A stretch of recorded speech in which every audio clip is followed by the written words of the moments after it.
We can review from the Ingraham angle segment tonight. Is President Obama playing politics with illegal immigration?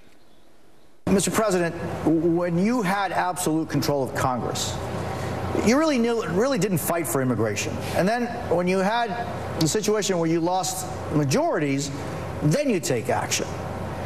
Is there political implications behind something that affects so many people so close to their hearts? We wanted immigration done. We pushed for immigration to be done.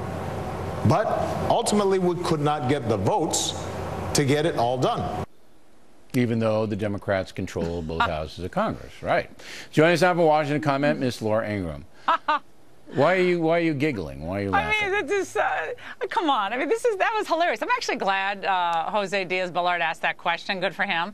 Of course, they could have passed immigration reform, but Barack Obama knows that if he passed it just with Democrats, there would be Republican and conservative wrath that would have been the fallout of all of it, and it would have been a disaster for him. He did that with Obamacare. He didn't get any Republican votes. Yeah, but for that, I think he thought he could ride it out. I think the establishment in both parties, I think they actually know pretty well, Bill, that the idea of bringing tens of millions of foreign workers in the country, legalizing tens of millions of people to be who are going to ultimately be here, have them work here.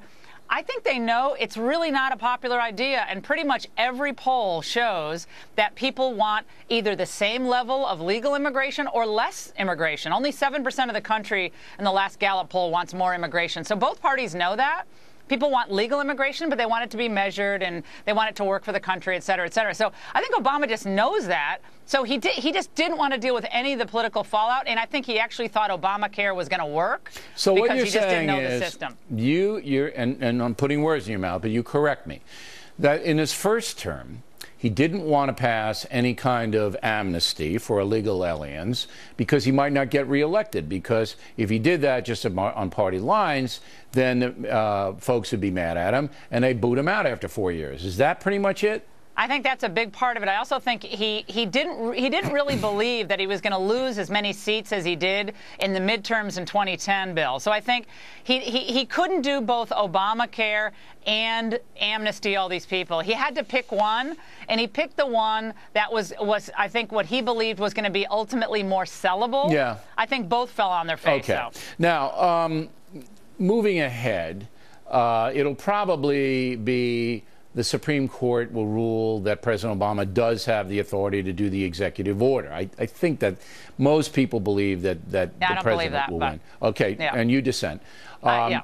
But the Republicans are going to have to deal with this in the upcoming presidential election.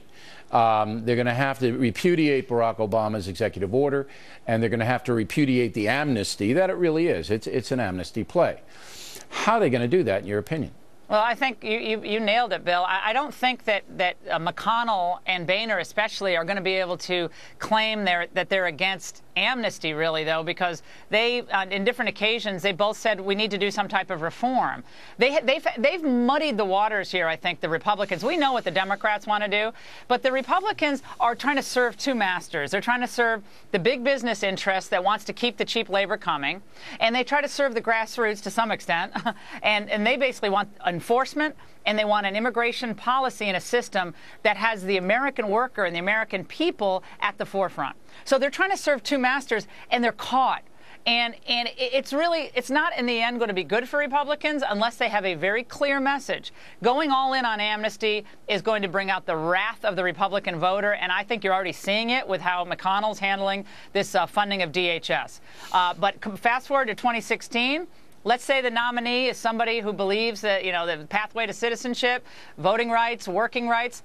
If the middle class still has flatlining wages, Bill, they've had it for about 13 or 14 years, I don't see how you're going to galvanize a lot of those working class ethnic types to rally for the Republicans if that's at the core of their message. It depends on how big the issue becomes. But Hispanic Americans, obviously, in many states in the Southwest, now becoming an electoral factor. And if they perceive that the Republicans are still anti-immigration or anti-Mexican or whatever it may be, then Republicans will suffer. Well, I think you're good to bring that up. I think that's right. However, when you look at Texas, Bill, and I know you've interviewed the new lieutenant governor and the new governor, they both ran, Greg Abbott and Dan Patrick, they both ran really tough campaigns on illegal immigration. But they're also pro-immigrant. And they also go into Spanish neighborhoods and they talk about wages and how to give more economic opportunity to people who play by the rules. Yeah. They got 44% of the Hispanic vote. They got huge turnout for a Republican, about the same level, if not more, than George W. Bush got when he was governor. I think you can run a very populist, pro-American campaign and get a lot of African-American support and ethnic support and Latino support, but Republicans aren't doing that. Very few are doing that. A very skilled candidate to do that.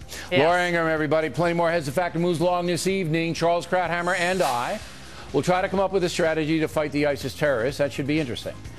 Also, Gutfeld McGurk on a pot controversy in Washington and Madonna taking a tumble. We hope you stay tuned for those reports.